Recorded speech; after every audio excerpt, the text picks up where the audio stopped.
Ladies and gentlemen, we would now like to present to you and formally introduce Bob, Cos, and Arthur, the Play No Games podcast. It's your favorite podcast. When we talk about real life and exchange a few laughs, we sticking to our path. When you find understanding, just know that will never last. We ain't here to play no games. The world is getting crazy and now we know we gotta be the change.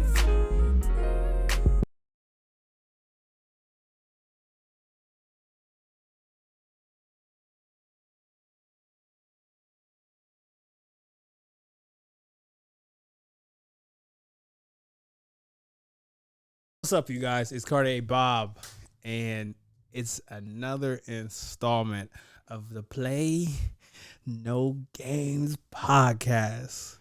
It's CB. And I'm Arthur. And we are back here again to give you another orgasmic episode of profound greatness. If you like what we're doing, like, comment, subscribe. Hit the bell. Ding-a-ling-ling. And then, if you really like what we're doing, it'd be really helpful, donate. Donations make us grow bigger so we can give you more of what you need. Now, I'm going to pass it to a guy I know to my right. And I think before we get started, I think you got to tell the people something so we can get it straight. So this segment is called Play No Games. Oh, okay. It can be positive, negative, informative. It could be anything about your day. All you have to say is, I'm ready to play no games about this. Okay. Yeah. Would you play no games with Robert? Nah, I think you should go first. I think you should play. I think you should say. I think you should talk about some shit real quick. You know what I'm saying? Huh? I think you should say some shit. You know. Say what? Say what shit, Robert? I think she should say some things because December's gonna look different, and then you know how the internet be. They gonna be like, oh, December looks like Christmas, and Christmas looks like New Year's. Okay, so And then so we doing that. We doing that. Okay, we doing that. I ain't playing no games with this couch, actually. This couch is really comfortable. I have to say, if you have never sat on this couch, you probably should. That means you missing out on something that could be your benefit of the world. You know what I'm saying? But you know how this couch is really comfortable. I'm not playing no games with change, man. I think it's important to cultivate and put into perspective things that you want and going after those. If that means doing something different today or doing something different tomorrow, if that means your living situation changes, your environment changes, your mentality changes, do it. And I think it'll help you put yourself in a better foot the next day. So, yeah. Would you play no games with Bob? Oh, so you're not gonna say it? Can we do this first? Okay. You know what I'm playing no games about? I'm gonna keep it short and simple. I'm playing no games about faith. I feel like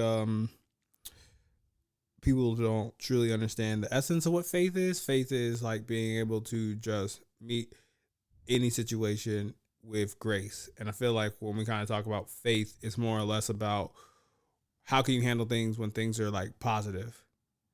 And I feel like people are so open to understanding what faith is when things are something that they've asked for or they're okay with the situation. I feel like faith is really being able to stand in the face of things where things are difficult and believing that it's going to be okay. And I think a lot of people will walk around with like false faith because the situation is just more advantageous. Can you believe when there's even doubt that's there? So Interesting. I don't play no games about just having faith. That's dope. I like that. That was a good one. Respect. What's up? Joe, should we get to our you're gonna it's CB or Bob, that's fine. But Airplane.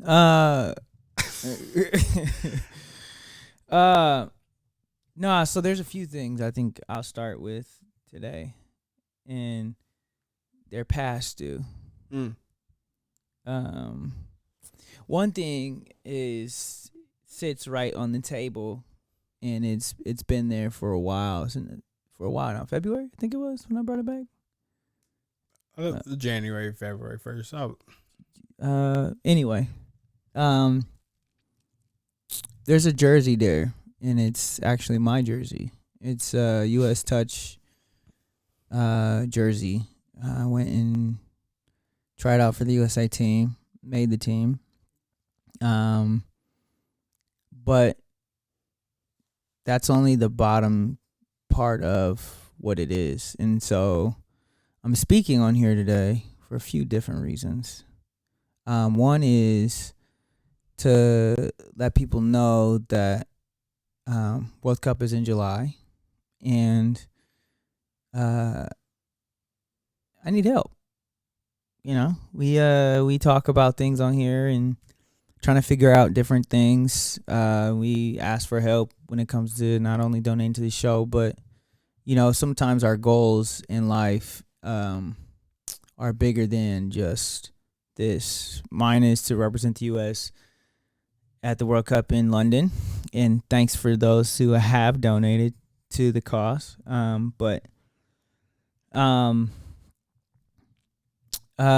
It's expensive. Like, playing touch is very expensive. It is it's an expensive hobby. I have a lot of teammates who are doctors and lawyers, and so and dentists, and so it's like executives. And so you rich? No, I'm not. None of those things. They are those things. So money to them is a little bit easier. And so there will be a GoFundMe in the link below for myself. Also, I'm in a time of transition. The second part of this, some things around here might be a little different. I wasn't gonna do this on here because I didn't want to do this on here. I'm asking for it. Yes, Cartier Bob said this had to be a thing. Oh, well, to let y'all know, I'm getting married. No, just playing. I'm just playing. Okay.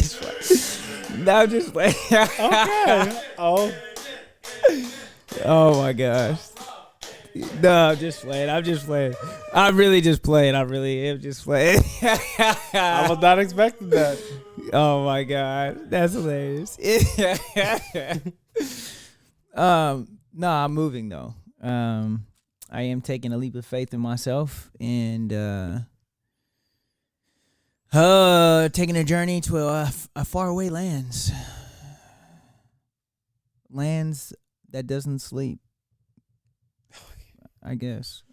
Here we go. Just moving to California. I need some better weather, different environment, culture, and some things. So far, I've been panning out pretty well for me. Got a huge opportunity to do some different stuff, and I think training year-round will help me better prepare for World Cup too as well. So that's also part of the reason why I need help, not for the moving, but because I am moving. It's taking a lot of that money away that I would be able to put into World Cup. So huge transition in my life right now. I'm looking forward to it. Looking forward to it a lot. So yeah. So the reason why I at least wanted, because this will not be your last episode, because we're gonna have you next week for some R&D, but it will be the last P&G for a little bit. But what do you call it? The reason why I at least, and I appreciate you sharing this on the show, is because people get twisted. Because once you come into the P&G clan, it's literally like the Thousand Sunny, One Piece. Everybody has their dreams, and this is just the place where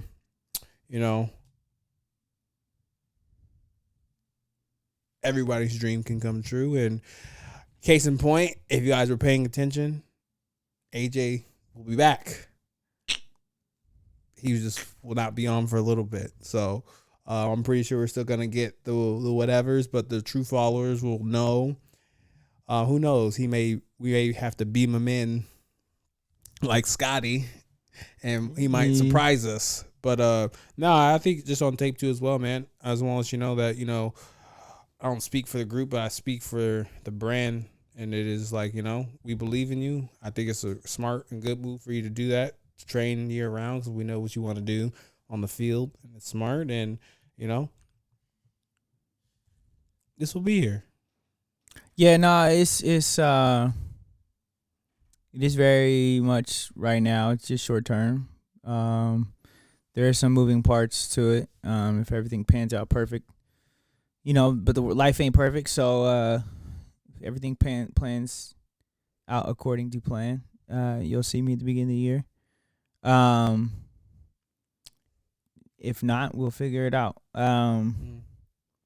So I'm not estranged to it, but you'll see me. You'll see me. Or you will hear him. Or not. If you don't see me on here, you can follow me on Instagram, Chef Boy Dixon. You know, please follow him. Please don't follow me, but please do. But you know, who should we be following? Who? Because I'm gonna say it now. We gotta have this guy be president. Now, we've talked about this person on here before. Who, Kanye? Absolutely not. Absolutely not. He could be the president of Delusion. He could be the mayor of Delusional Town. But I know we talked about him before, but like, I think we really gotta break this down. Mr.Beast. Oh my God. Mr.Beast's latest exploit is he went to Africa and he installed, in fact, Dragon, you can look it up because I know you're doing it. He's installed over 100 wells. You know, that's. Go ahead, keep going. And I think we gotta give this guy his credit because let me finish.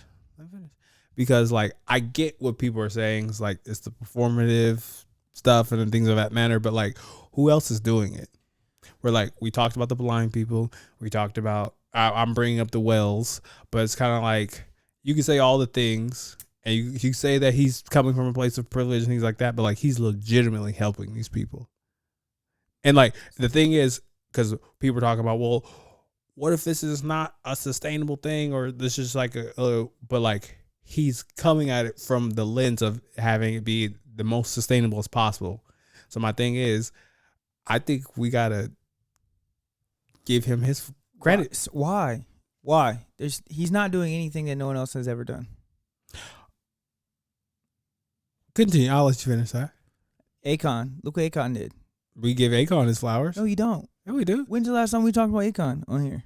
When's the last time he did something that I know about? Exactly. I don't know. Because he doesn't broadcast everything that he does. I'm sorry. You know, Akon has not came back to U.S. after going to Africa. And okay, and you changing can electronic, and you can put the blame on me. So, but my thing to this is like Mr.Beast isn't doing anything that people have not already done. Now he's just recording himself doing it and has a name to attach to it. So it gives him popularity and notoriety that he's doing something positive. So what's the difference from a billionaire donating? Because people donate to Africa all the time. Do they get notoriety? No. I'm just saying. People go over there and build schools. Do they get notoriety? Oprah. No. Oprah has said stop it. My job, my oldest job. So when Oprah built a school, there were no claps. No. Are we talking about it? That happened so long ago. Exactly. When Oprah built the school. Exactly. No, I think we have to get over. So my old job. All right. Reap. Shout out to Reap. Has a school in Africa. Mm-hmm. Literally a whole school in Africa. Mm-hmm. No one talks about them. No one knows about that. Right? So it's like we keep giving we keep giving popularity in places where things don't need to be popularized. What about the kid who made? What about the video of the dude who made the car out of scraps? Who made a Lamborghini out of scraps? Does he get notoriety? Does he get talked about? How'd you know about it? I'm saying, how'd you figure that out? Somebody had to talk about it, right? Social media. So I want you to know, I let media. it slip once, and I was like, I was gonna hit him. I'm curious what the backseat critics think, because I know y'all fact checked me. I think we gotta give Mr. Beast his credit, bro. I ain't giving him nothing. What do y'all got to say, critics? Forget him. So there's an organization called Face Africa that's been doing exactly this for 15 years. And there's some frustration from them because they have to struggle and work hard for the funding. And this guy is coming out of nowhere doing it, which is all in all like a good thing. But then he's also posting it online and gaining money from it and using it as basically a commercial endeavor, which is still kind of dirty because he, as they point out, he's a successful white male with a huge platform, and they're not. So Drop the mic. you know, don't drop the mic. That's a pretty high height. I'll just say this Again. Oh, good. No, go. Speak. I'll just say this. It's almost kind of like, what more do you want him to do? Do you want him to Tropic Thunder? You want him to do? You want him to paint himself black? Bro. No, answer the question. Would it be better if he was a Latin man? No. So if Bad Bunny did that, you'd be upset with that? Sean Paul did that. Fact check that. There's another Latin artist who went, Pitbull, went to Puerto Rico and did something in Puerto Rico after the hurricane had hit. Like, does he get notoriety? No. It's like, can we cut him some slack? There's other people who are doing more dastardly things. But my thing is, you talk about you want to give Mr. Beast credit for the thing that he's done. He's doing multiple. He's going to Africa and putting wells in Africa that have already been. They've been doing it for 15 years. But sustainably. Never mind. They've been doing it sustainably for 15 years. Okay, go ahead. AJ is right there. Also, he could also just do it without doing a video. It would have the same impact. It would still have like a good impact on the people there. But he doesn't need to publicize it. So he can't also, Pitbull was bringing cancer patients from Puerto Rico over on his private jet for chemo treatment. So good job, cool. I couldn't figure out the Sean thing. Tonight, I was trying to say a Pitbull line, but I couldn't pull it out. Like it's like the lesser of two evils. It's like look there's like, okay, it's just like, I don't get me wrong. I hear what you guys are saying. Like, you don't have to publicize. Where it's kind of like, it gets to a point, because I guess when I was watching the video of him, like, people, the same questions you guys were saying, he was saying, he's like, hey, the politicians are not doing something about it. Lots of people are not doing something about it. And she's like, I want to do something about it as best as I can. And like, he talked about, like, I do want to work with the people. I do. And like, I'm trying my best because I want to do these things. And I'm just kind of like, man, this is a real, like, this is what we want Elon Musk to do. So why doesn't he just donate his money to an organization like this one who's been doing it for 15 years so that they don't struggle to find funding to continue to do the projects that they're doing? I would agree. I could get with that. I mean, at the end of the day, but I'll say this, how many times do we donate to, like, and fact check me on this one. You know how when you go to like a grocery store and they say donate $1 to like to cancer research, and we know how, and now we found out that dollar really doesn't get where it's going. How many times have we gone to organizations and say, I'm doing this, and it doesn't reach? And I'm not trying to say that the organization he's talking about wasn't reputable, right? But it's like, and I get it, they're gonna deal with him differently than they deal with someone like me. so even in that circumstance, right? You go to the store and select your $1, $2, whatever.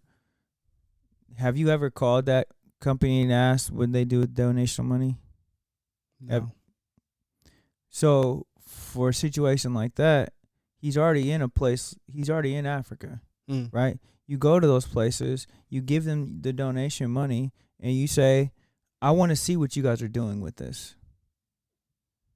I want to see what you're doing with this. So I know my money is actually being effective. I can give you that where I feel like he could do some more partnerships with that. I just sometimes feel the reaction to what this person's trying to do is almost to like the levels of someone who's really trying to harm people. So that's my only thing. For me, right? The messages, the like, don't get me wrong, I'm agreeing with you where like he could probably shift a couple things, right? But my thing is how people respond to him, because like if we talk to the people that these are affecting, right? Their families like, thank you. Yeah, of course. They're getting something out of something. But I cut you off. Go ahead. No, you're good. I understand what you're trying to say. Yes. I understand what Mr.Beast is trying to do. I get it. Yes, he wants to help. Yes, I get that. But that's too many cooks in the kitchen. If I'm already making mashed potatoes for Thanksgiving, and you come in and say, you know what, I'm going to make some mashed potatoes too, because mine's going to be better than yours. Why we need 2 sets of mashed potatoes for Thanksgiving dinner? Because mashed potatoes is great. I need. But you see what I'm saying? I need 2 though? scoops. You see what I'm saying though? Yeah. Like there's already, it's the same thing as Pounce always said. Pounce was talking about. We always come back to this, with houselessness. We've been on houselessness for fucking 3 months. Absolutely. Houselessness is a real problem. We gotta really change houselessness. But Pounce was saying it. We have 3 or 4 programs that deal with houselessness, but we want to continue to start new programs to deal with houselessness. But let's keep it a band, just like we're trying to hold Mr.Beast's business appropriately, right? How many of those same businesses really, it's almost kind of like, are not allocating their proper funding? Like they're getting the funding. How do you know? We just had Johnny Gill in the last episode, and we were kind of talking about like the budgets we're getting for the city. You know what I'm saying? Where it's kind of like, yeah, do I need to brush up on like the businesses and like I agree with you. How do I know? But it's almost kind of like the major businesses or the major programs, right? That should be tackling houselessness, right? And I'm just using that as an example, right? Yeah. And once again, I'm just speaking off the whim. You know, all feelings, no facts. Where it's kind of like, not trying to say those programs are supposed to like 110% fix houselessness, but like there's some stuff where like, where's all this money going?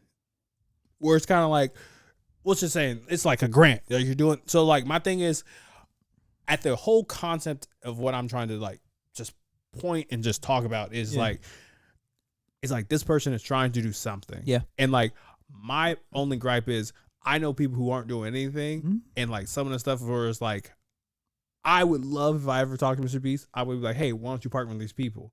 And then maybe we get the answer of things of that manner. But like, there's worse people we can spend that energy towards. No, absolutely. I agree with what you're saying. But he's gonna spend more money doing his research, getting that process in, than being able to donate that money to someone who's already doing it. You see what I'm saying? That's what I'm saying. And I think that at the end of the day is not something that should be recorded. You know? I'm to the point where like I can see the pros and cons of it, but I at least want to start us off with, hey, Mr.Beast, you know, I followed the page, so next time if I run up on your people and you just give me 50 racks, or tell people to follow this podcast, Mr.Beast, they gonna listen to you, President Beast. No, you're not my president. So you want Donald Trump or Mr.Beast? Neither. Damn, that's crazy. Neither. Okay. I don't want Joe Byron either. All right. What do you got for us today there, pal? kind of to jump in a similar topic, there was a discussion that J.R. Smith was having with a few different people, and I had posted it.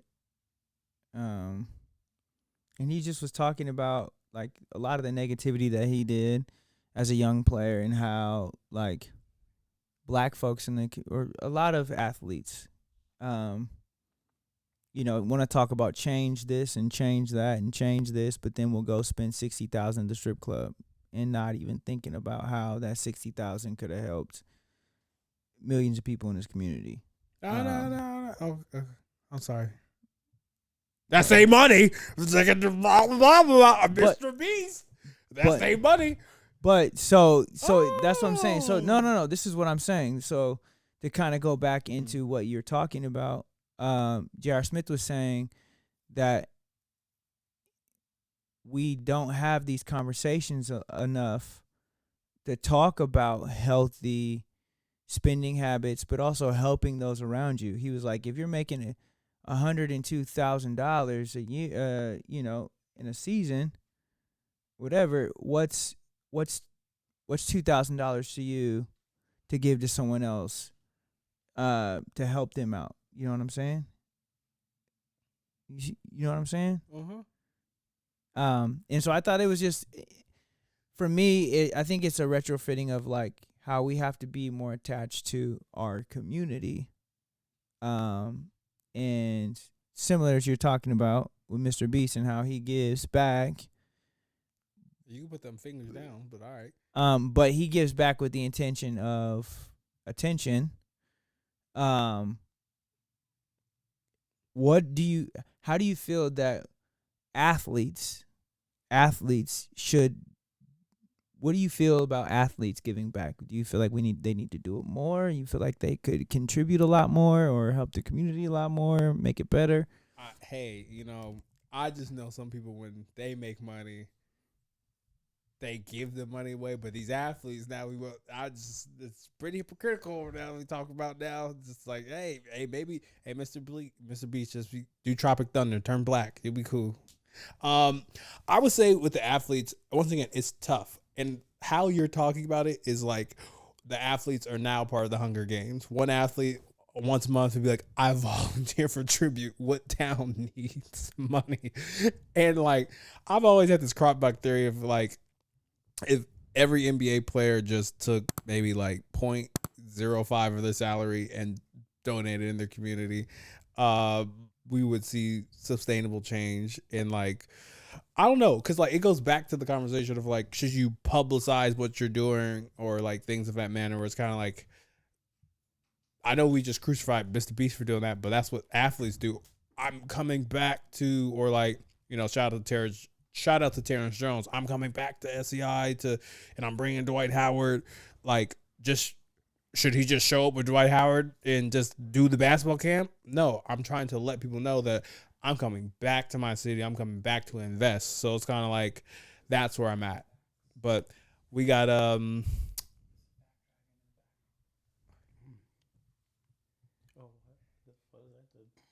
back troll? Is that what I was?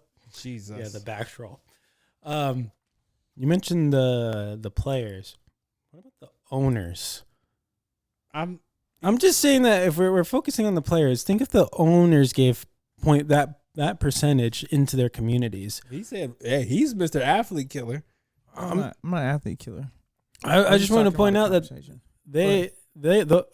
the players themselves, that's chump change to the owners. So think about that. That's their plaything, is these professional teams. So think if the owners would to do it. Wait. What about it? Rob doing it? No. We're on to something. Stay. What if, instead of they were doing this in-season tournament, whoever won the in-season tournament donated to the city? Their city? Their city. The NBA does? Yeah. The NBA donates to the winning city. It makes every game more college-like. Dame, you better win for Cream City. Or, that sounds like an idea. That makes those fans hostile, probably, though. Yeah. Like, I would not want to be a Sacramento Kings fan and go into a Laker stadium or a Blazer stadium and knowing that I might get jumped or killed. I'd be wearing whatever team I'm gonna go visit and watch. I'm gonna be wearing their gear just so I don't get shot. But that's how we get the ratings up in the NBA. But I low-key, I like that because, one, the NBA is donating that money to them, right? The NBA gives back already. Yes. But I feel that, like, adding something new like this playing tournament gives the community a sense to stand now for the tournament. It gives fans a reason to go to the game because they can feel like they're a part of the tournament as well. Because if you're playing for the Hawks and I live in Atlanta and we need to make such and such a better part, I'm going to, hey, yo, let's get it done. Let's get it done so we can get this taken care of. And I think it not only puts the fun in it for the fans, but also I think it gives the NBA players something else to play for. What makes college sports fun? March Madness, baby. But nothing happens Fun- with March Madness. Fundraising madness. I mean, it's a good idea, but it might kill arena tickets a little bit. How? Arena sales, depending on how much you sell or like how much you're like selling a ticket for. You're not gonna have the away team player, like they're not gonna be buying their tickets, so it may or may not kill tickets depending on the prices that they sell with them or the price that they have it at. If you're winning for my city, you don't think I'm going to go travel to help you win? You think you're gonna go into a hostile environment Absolutely. repping that gear? I would not. Man, you're a Raiders fan. You like to fight. I am not a Raiders fan. Thank you. What fights you been in? How many fights have I been in? 2. What's your record? 2-0. Dang. What? How'd you do it? Fact Dragon here. He hasn't fought me. Oh. It's coming up. All right. MMA debut, huh? I get your sentiment. I see what you're saying. Where it's kind of like, and I think this is more of like a black people town hall type of a conversation where we have to come together to talk about how we move the hood. I think moving the hood comes from like a Mr.Beast mentality. Oh, here we go. No, serious. This nigga. No, Yeah, I'm serious. I hear you. Where it's kind of like, I think, respectfully and allegedly, that at the end of Malcolm's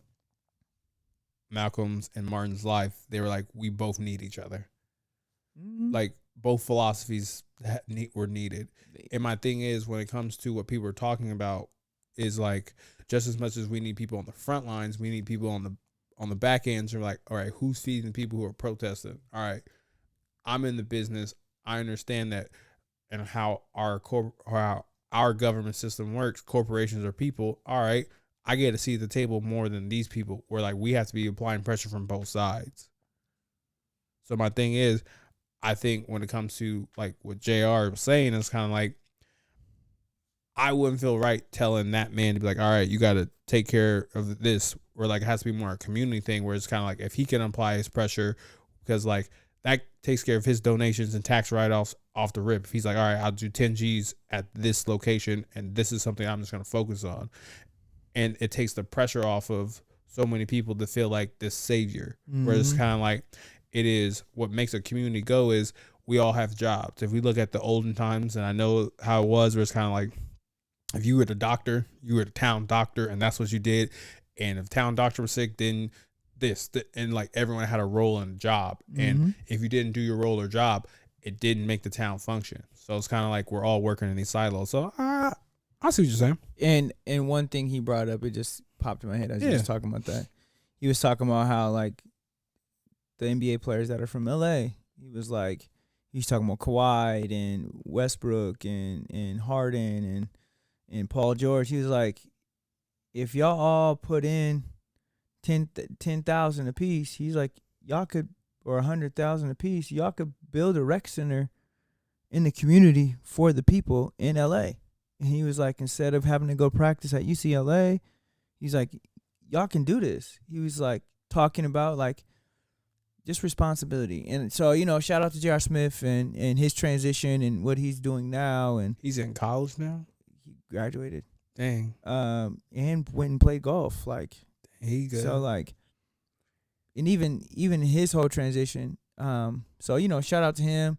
Definitely was an interesting podcast to listen to, or interviewed it, listen to. Yeah, what we talking about next? What's up? Today's not gonna be that long of an episode, but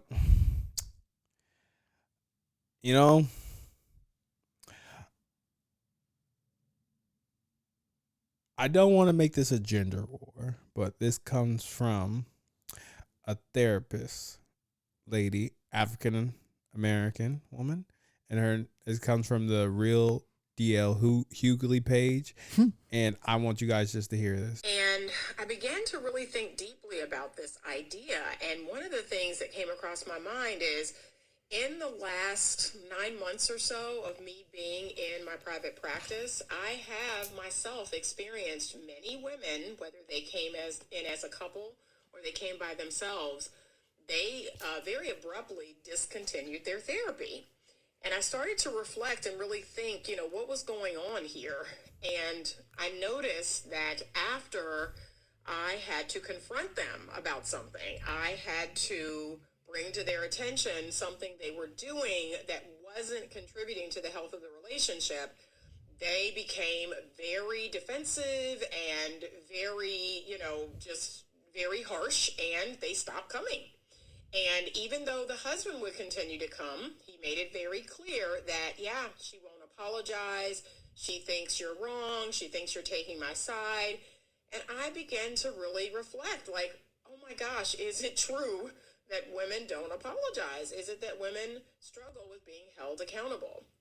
I'd love your thoughts on this. Me personally, I think it has to do with a person's level of emotional maturity.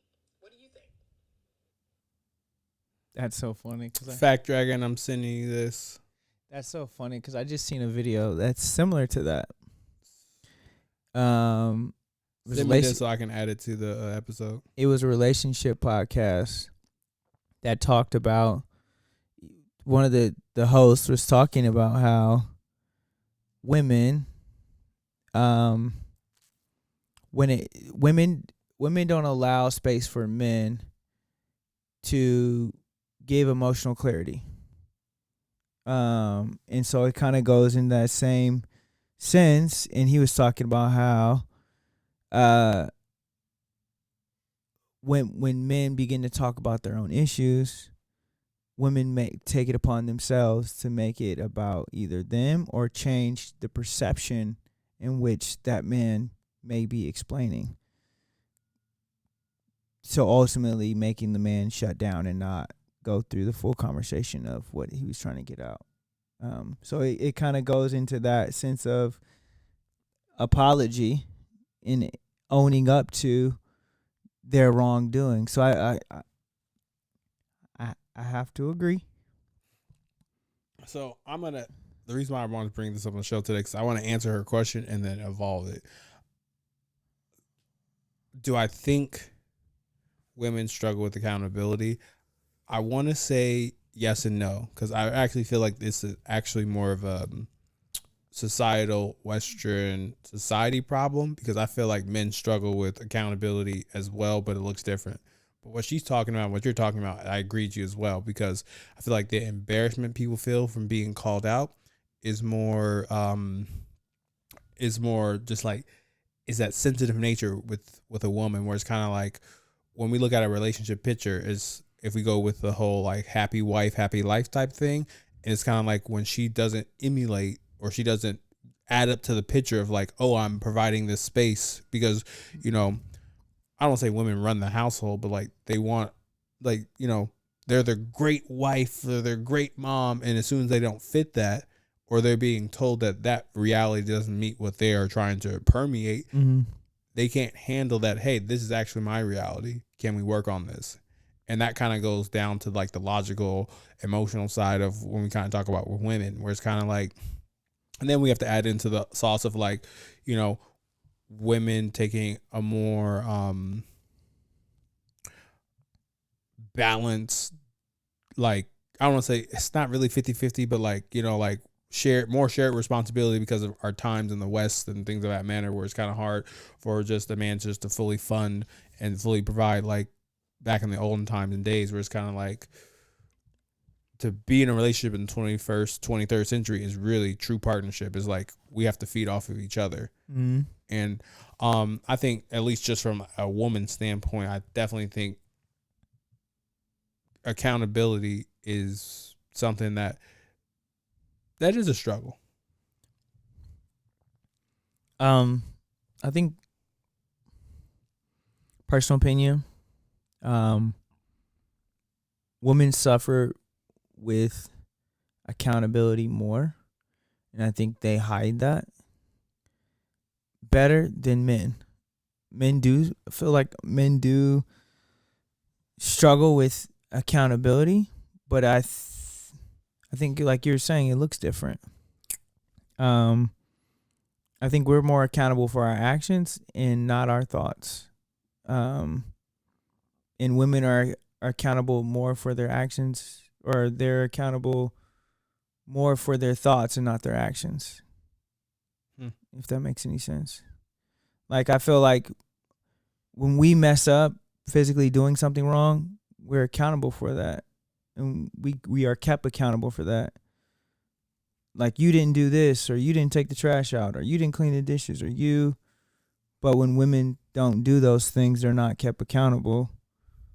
If that makes any sense. Yeah. And I mean, and again, it's not about like gender roles and all that. It's just like accountability on things that I feel are more. Yeah. If I'm looking at just like men in general, I think what men struggle with is being accountability with men, because I'm not trying to just like solely look at me, because I'll just say the accountability of